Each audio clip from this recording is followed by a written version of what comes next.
Hello everyone! Ang tatalakayin po natin ngayon ay kung paano mapapaibig ang isang Capricorn. May napupusuan ka ba na isang Capricorn? Ang video ito ay para sa iyo. Bago po ako magsimula, kung may mga katanungan kayo tungkol sa inyong zodiac sign o horoscope, maaari po kayong mag-comment below at gagawin po natin ng video para sa next vlog ko. Keep on watching! Nabihag ka na ba ng mapaghangad at determinadong katangian ng isang Capricorn? Kung gayon, hindi ka nag-iisa. Ang mga Capricorn ay nagtataglay ng isang natatanging kombinasyon ng ambisyon, determinasyon at responsibilidad na ginagawa silang hindi ka panipaniwalang kaakit-akit at kanais-nais na mga kasosyo. Ang patnubay na ito ay nagsasaliksik sa lalim ng kung bakit ang isang Capricorn na ay tumatak at natuklasan ang mga natatanging katangian at katangian na nagpapaiba sa kanila sa iba. Ngunit mahalagang tandaan din na ang lahat ay natatangi at kung ano ang gumagana para sa isang tao ay maaaring hindi gagana para sa iba. Ang mga tip na ito ay nilalayong magsilbing pangkalahatang patnubay. Ngunit palaging mahalaga na kilalanin ang iyong sariling Capricorn at matugunan ang kanyang mga partikular na pangangailangan at kagustuhan. Kaya, kung handa ka nang magsimula sa isang paglalakbay ng pagtuklas at matutunan kung paano mapaibig ang isang Capricorn ng malalim at baliw sa iyo, tapusin ang video ito. Pag-unawa sa isang Capricorn. Pagdating sa pag-ibig, lahat tayo ay nais na maunawaan at tanggapin kung sino talaga tayo. Ito lalo na para sa mga Capricorn. Kaya, bago sumabak sa kung paano mapaibig sa iyo ang isang Capricorn, mahalagang magkaroon ng matatag na pag-unawa sa kung sino sila at kung ano ang natutulak sa kanila. Ang mga Capricorn ay ambisyoso, masipag at may mataas na disiplina na mga individual. Mayroon silang malakas na pakiramdam ng responsibilidad at pinahahalagahan ang katatagan at seguridad sa lahat ng aspeto ng buhay. Ang kanilang determinasyon at pagtuon ay ginagawa silang mahusay na pinuno at tagapagkaloob. Ngunit sa pagpupursige na ito para sa tagumpay ay may tendensiyang maging emotional na nakalaan at batayan. Ang mga Capricorn ay maaaring nahihirapan sa pagpapahayag ng kanilang mga damdamin at maaaring magmukhang malamig at malayo kung minsan. Mahalagang maging matyaga at maunawain. Nagpapahintulot sa kanila na magbukas at magtiwala sa iyo. Ang pag-unawa sa pangangailangan ng isang Capricorn para sa katatagan at seguridad ay mahalaga para sa tugbuo ng isang malakas na koneksyon. Hinahangad nila ang isang kasosyo na maaaring sumuporta sa kanila habang hinahamon din silang lumago at maging pinakamahusay sa kanilang sarili. Sa tamang diskarte, maaaring mo makuha ang puso na isang Capricorn at lumikha na isang matatag at nakakatuwang kwento ng pag-ibig. Kaya, maghanda upang maging kanilang bato at suportahan ang kanilang mga pangarap habang natututo kang kung paano mapaibig ang isang Capricorn sa iyo. Ngayon, magbibigay ako ng tips para mapaibig sa iyo ang isang Capricorn.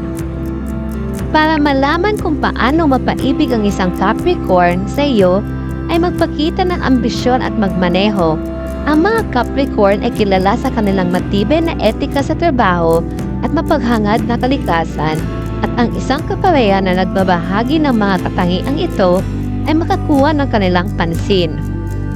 Ang mga Capricorn ay naaakit sa mga kasosyo na may sariling mga ambisyon at layunin. Maglaan ng oras upang kilalanin ang iyong mga hilig at aktibong ituloy ang mga ito.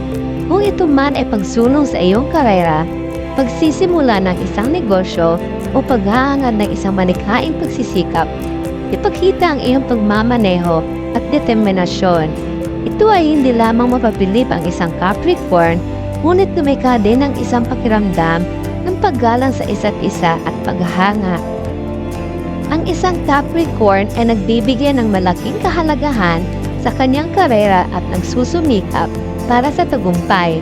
Kaya, magpakita ng tunay na interes sa kanyang mga profesional na pagsisikap at mag-alok ng suporta sa daan.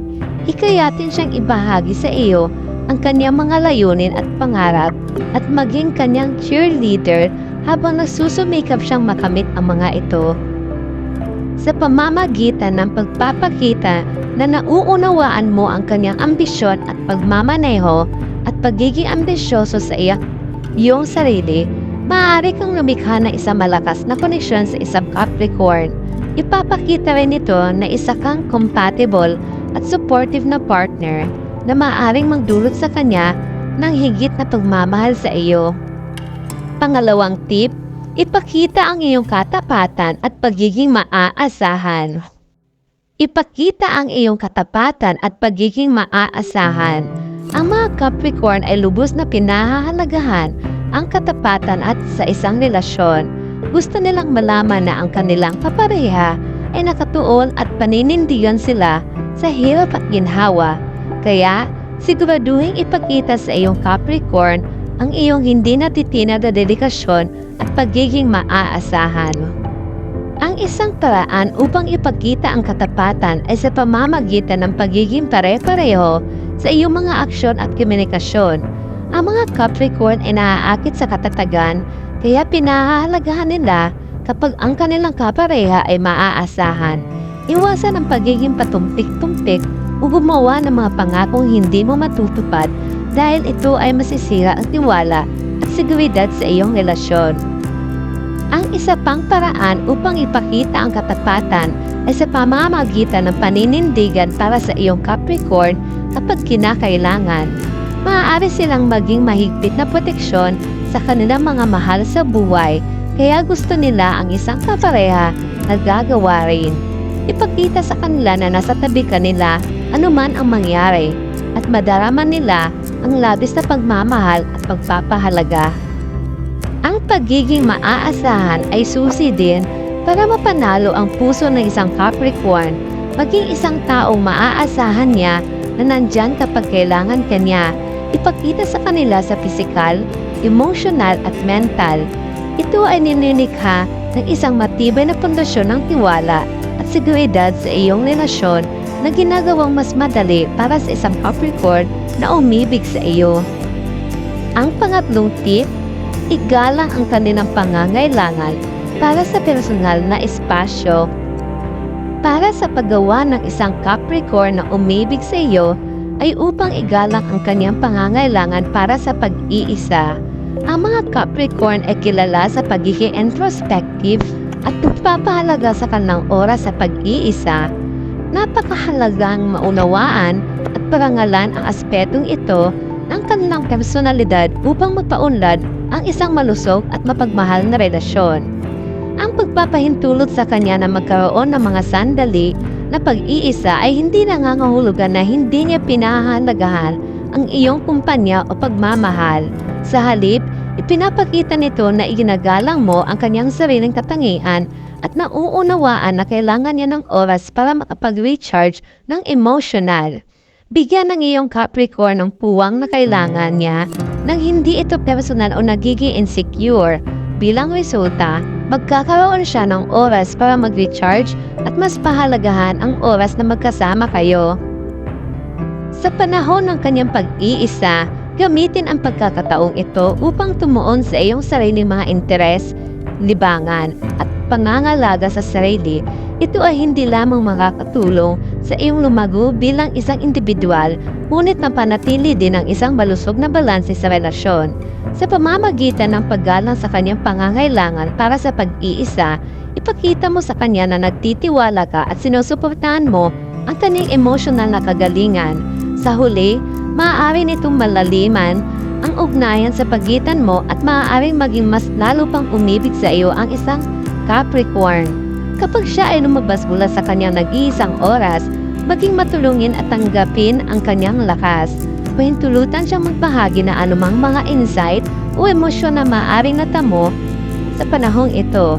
Ang pagpapakita ng interes sa kanyang mga karanasan ay magpapatibay sa emosyonal na koneksyon sa pagitan ninyong dalawa. Ang pang-apat na tip na ibabahagi ko ay maging matyaga at maunawain. Pagdating sa pag-ibig, ang mga Capricorn ay maaaring maging maingat at maglaan ng oras upang magbukas. Ito ay dahil pinahahalagahan nila ang emosyonal na katatagan at nais na makatiyak na ang kanilang kapareha ay angkop para sa kanila. Mahalagang maging mapagpasensya at huwag magmadali sa isang Capricorn sa pagbubukas o paggawa. Sila ay madalas na bantayan pagdating sa mga bagay ng puso. Pinahahalagahan nila ang katatagan at seguridad na maaari mag-atubili ipahayag ang kanilang mga damdamin ng buo.